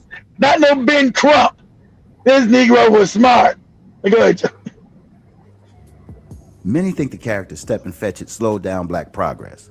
Like when whites went to go see his films, they got their opinion of blacks from him, and he received backlash for it. However, before the backlash, Fetchit spent over a decade on top of the world. Audiences didn't immediately see him as the Uncle Tom coon archetype that he would soon be vilified for.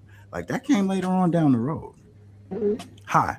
That came later? He wasn't the coon first? Story you should know. That's probably telling me back in 1920s. Yes, he was a coon. They turned him into a coon. I don't see that talking. I gotta go check out some early movies of they turned him into a coon. A Jamaican man worked as a cigar wrapper in addition to being an aspiring minstrel performer. A Bahamian woman who identified as a devout Catholic worked as a seamstress. The two got together and had Lincoln Theodore Monroe Andrew Perry in Key West, Florida in 1902. Perry's mother wanted him to be a dentist. No, they both American. His parents were probably came from his father. Yeah, my boy was always He's born in Miami. He would just sit down to eat a meal, and under the table, his feet would go a tap, tap, tap.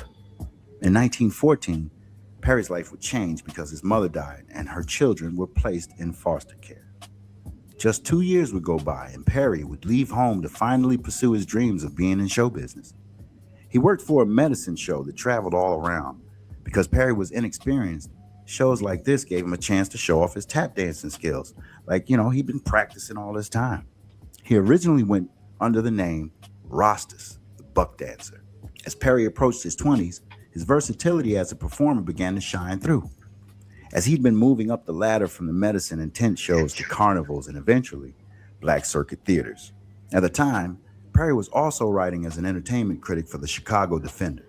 The weekly column was called Lincoln Perry Writes, and then turned into Lincoln Perry's Letter. The weekly column raised his profile amongst all of his peers. After being introduced to the black circuit, Perry began performing in black vaudeville shows as one half of a duo called Step and Fetchit. Now, there are several reports that Perry took the name Step and Fetchit from a racehorse that had won him some cash. In Step and Fetchit, The Life and Times of Lincoln Perry, author Mel Watkins took a quote from Perry about the origins of his name. Dancing and singing for a number of years, Perry took the name of the racehorse and teamed up with a partner, Buck Abel. Abel was Step and Perry was Fetchit. According to the Library of Congress, Perry's partner Abel became hospitalized, which forced Perry to join a friend, Ed Lee, and the two toured. In 1927, as part Lincoln Perry's Letter, he announced that he started to work as a single. I will close with Step and Fetchit. Yours truly himself, minus the partner, playing the Maralta Theater. After taking Step and Fetch It as his See, own, now pause Perry's this career now. took a turn and See now they that's why Black America got see this nigga was from Jamaican roots, playing these goopy ass slave, had no dignity. You wouldn't play this even for money. You couldn't, and there's no amount of money you could give me to play this fuck shit. See, so that's where people say, oh, this was a Jamaican ass nigga doing this fuck shit. Go ahead, Joby. skyrocketed. That same year, Perry appeared in the 1927 film In Old Kentucky, his breakout film. 27. Perry's sister, Lucille, remembered her brother auditioning for MGM. He said he just stood there looking like he didn't know where he was or why he was there. And he was scratching his head. He's going to be a Black American slave. His head clean. He was looking around like he was lost. And I guess he looked so sad and lost at everything that he got their attention. You know, they liked it. Lucille said the dumber he acted, the more the executives laughed, and because nobody had ever seen anybody that ignorant.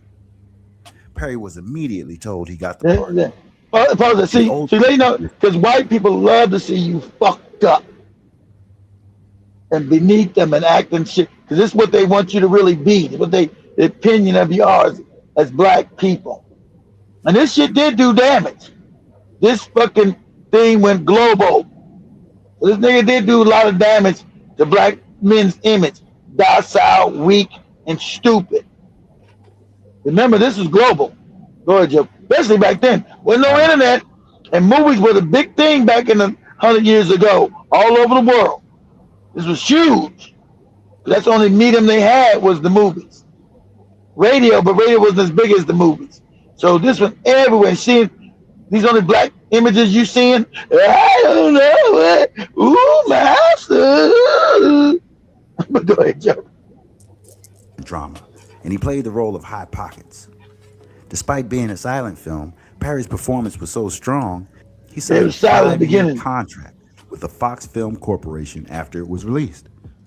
In Old Kentucky was a great start to the career for Step and Fetch It. After the film was released, Perry continued to act in films, and his popularity rose with each film.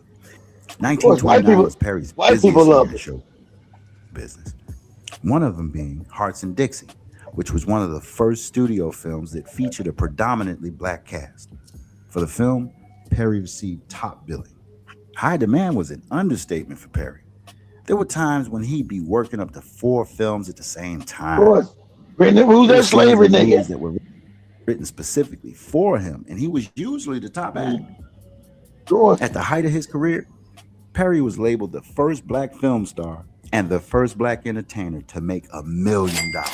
Boy, you don't get to that bag. At the height of his success, he was getting that bag. 17-year-old Dorothy Stevenson in 1929. Their marriage resulted in a son. In 17 years old. Dorothy filed for divorce from Perry, claiming he broke her nose, jaw, and arm. Dorothy even told the reporters that she wished someone would beat the devil out of him like he did her. After their divorce, Dorothy was diagnosed with tuberculosis in 1933. Perry had moved her to Arizona to get treatment, but she died the following year. Perry loved living a life of luxury, too, as he often spent money just as fast as he made it. Being black, the amount of films he was making in a single year allowed him to do that. Anything money could buy, I had 14 Chinese servants in all different kinds of cars. See, he had 14. Remember, because China's all fucked up and poor. So he had 14 Chinese servants. Not no more, because the niggas are now the Chinese servants. I had 14 Chinese servants. God damn. This one, a pink Rolls Royce. Had my name on the side. Pink Rolls Royce. And my suits. But suits cost $1,000 each. Wow. I showed people just because I had $1 million that the world back then, $1,000 a suit back then, 100 years ago. In today's money, let me see what $1,000 would be back then in today's money. Let's see how much is that worth today? Let's see, 1920. How much is $1,000 today and $1,000 in 1927. What's it worth? 20,000 goddamn dollars. God damn. So this motherfucker's buying suits for $20,000 in today's money. Shit. Fucking crazy. Go ahead, Joe. Throughout the 1930s, That's a car. Perry appeared in over 28 films. The characters he played were Swifty, Gummy, Hokey, Bulger, and Snowshoes. His clothes were shabby and he was unkempt. He was unable to correctly pronounce a word that was more than 3 syllables and was constantly scratching his head, acting like he didn't have a clue. What was once funny and successful was now seen as embarrassing and offensive. In 1937, it was reported that Perry married Winifred Johnson. However, there's no record of the marriage. Their relationship also resulted in a child, another son, Donald Martin Perry. Soon after Donald's birth, Perry and Johnson, their relationship ended. It's been reported that, like his first marriage, Perry also had an abusive relationship with Johnson. According to Johnson's brother, Stretch, Perry knocked Winifred down a flight of stairs and broke her nose. Winifred's father had Winifred's father sued Perry for child support, and Perry was arrested in 1941. By the time the 1940s arrived, Perry's fame had gotten the best of him. He became demanding and exhibited belligerent behavior on the set. Perry's attitude was such a constant occurrence, his co-stars, producers, directors, all began leaving him out of scenes. Around this time, Perry found himself as the victim of criticism from the people he once represented. Black Americans started to reject Perry, as they thought he embodied some of the worst stereotypes of blacks. Walter White, executive secretary of the NAACP, said Stepin Fetchit was a problem, and he urged movie studios to end demeaning portrayals of blacks. Stepin Fetchit's laziest man in the world routine was now offensive and all the way played out. Author of Shuffling to Ignominy, The Tragedy of Stepin Fetchit, Champ Clark said, the name Stepin Fetchit came to be the ultimate term for negative racism stereotypes. Nobody wanted anything to do with Lincoln Perry, and he was devastated by that. Around 1940, Perry went on strike due to the lack of equal pay compared to his white counterparts. Unfortunately for Perry, strike. Time he Being black, strike, exactly. Being on strike as a black man in 1940 in Hollywood, nigga, you what? You're some kind of a moron. Listen, they gonna tell you to pack it up. You know how many niggas we can get through these goofy roads? Get your ass out of here. So the story gonna be in the broke and all fucked up. I know. Go ahead. It was already done with him. You know, this criticism of Perry's own community and his hard to work with reputation was enough for the industry to just move on. And that's what they did.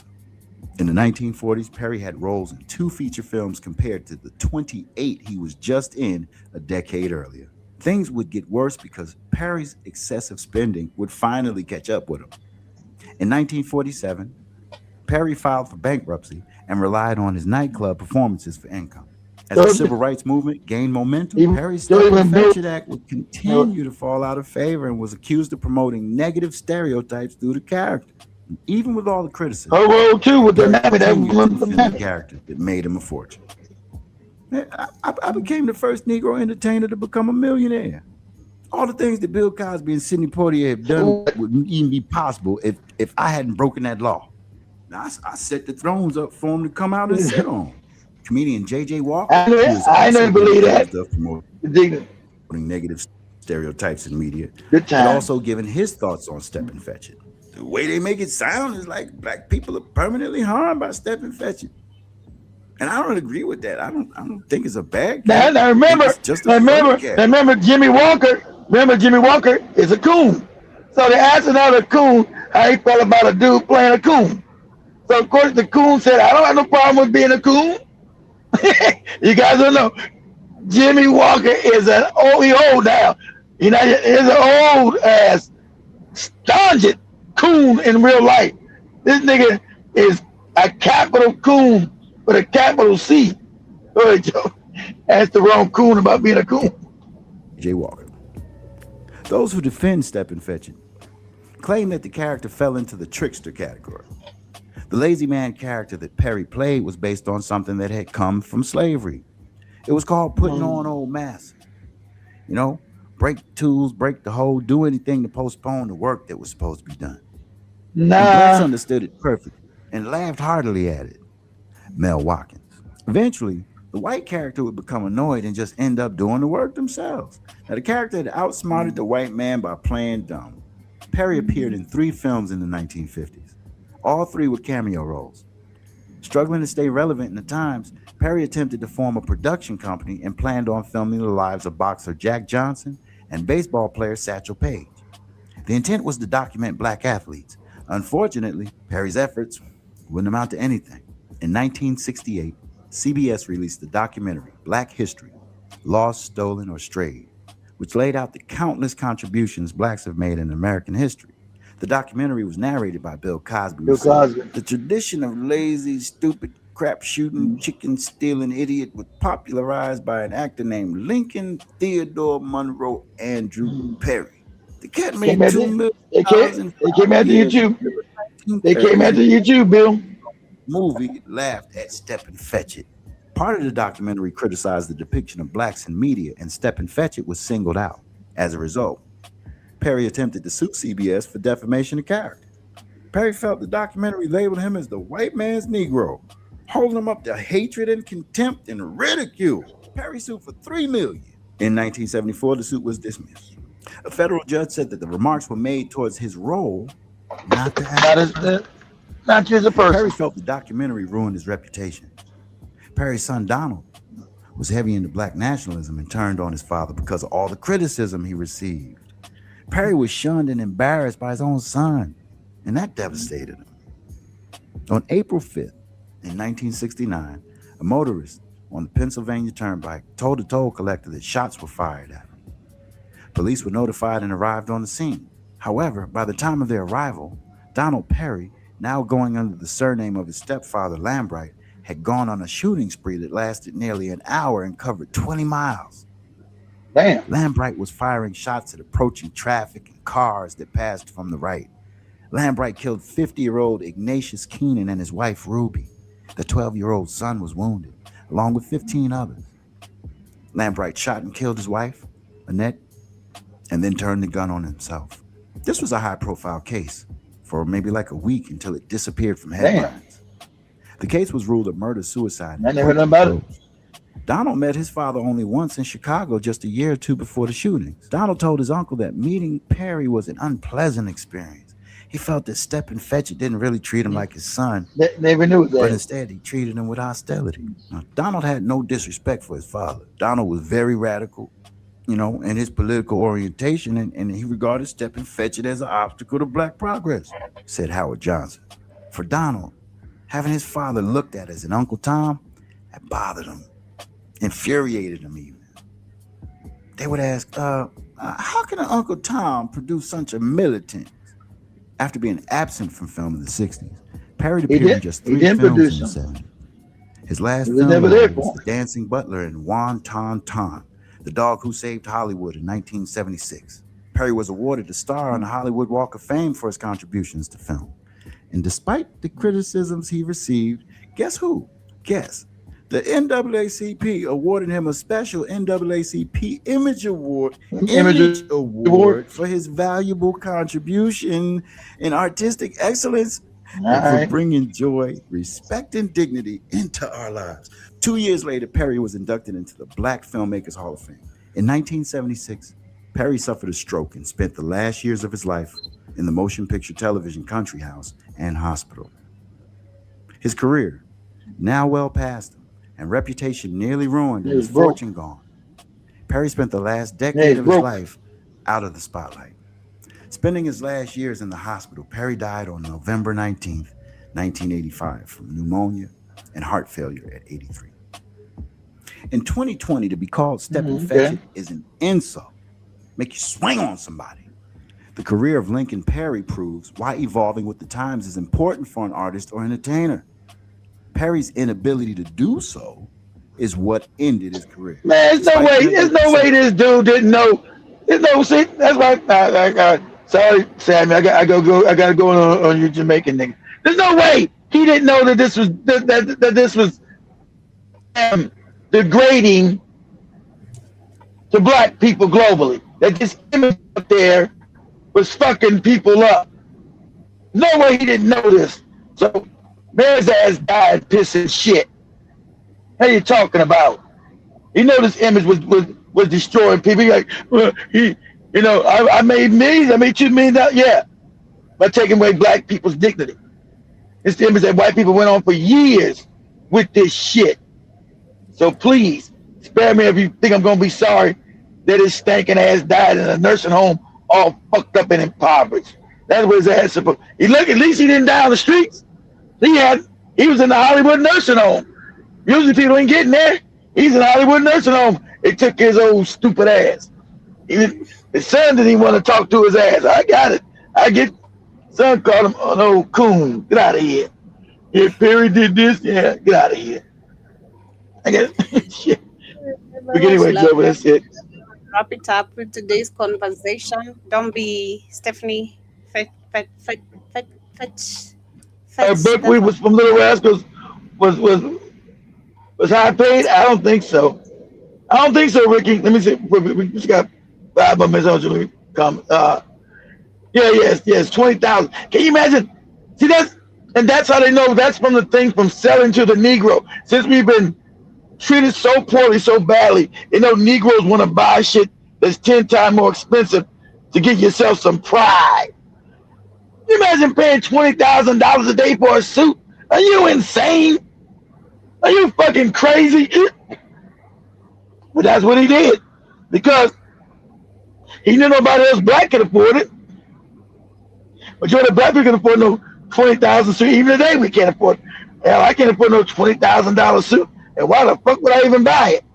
But that's when you had low self-esteem, wanted to flex on people. It was about dignity.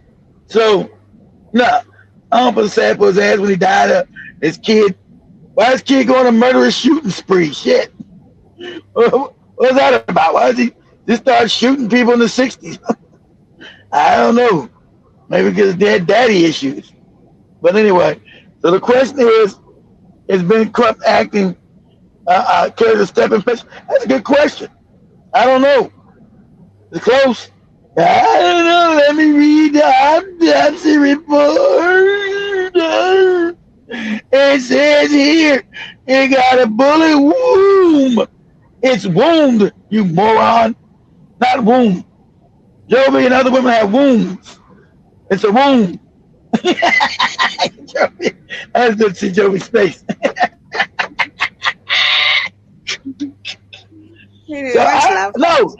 Buckwheat died poor. Buckwheat died poor. Ricky, he had no money. Buckwheat, he probably was paid well, but Buckwheat died poor and fucked up too. Playing. But Buckwheat, I gotta give a pass. Buckwheat was a child, so he didn't know his parents. They probably were poor. They put him in the movies, acting all fucked up. I'm Buckwheat. Okay, hair all nappy, all clothes all fucked up. The racism so deep. But I used to like Stein when Joby showed Stein with them eggs. Hey, let me show you some eggs can talk. Made the white kid cook on them eggs up. Eggs can't talk. They talking in my stomach. They made Stein. Buckwheat was stupid. Buckwheat was stupid, but at least Stein was smart. All right, Joby, calm down. We only had a minute. Go ahead. Much love. Much love, family. Have yourselves a beautiful, beautiful day, and see you guys tomorrow, same time, same place. Kindly hit the like button before we leave. I see that 6 of you here subscribing. Catch the cash app at Mr. Black Apple. You guys missed my birthday because Joby was busy, so I couldn't beg for no money. It was my birthday yesterday. You guys hit my cash app. Yeah, Give me $10, you bastards. You guys gift some money on the cash app right now to Valley. We're gonna miss the show. We're gonna miss the show on Joby's birthday. Tell her kick rocks. One thing for sure actually is I won't even take my off because I'll be here begging for money, yeah. So that Yeah. Man. I'll be I know you wouldn't. I know. You're no good ass. Much love, family. Have a good day. See you guys tomorrow. Peace, and we're out. Yeah, much love, family. Cash App, Black Out 5, Mr. Black Out 5.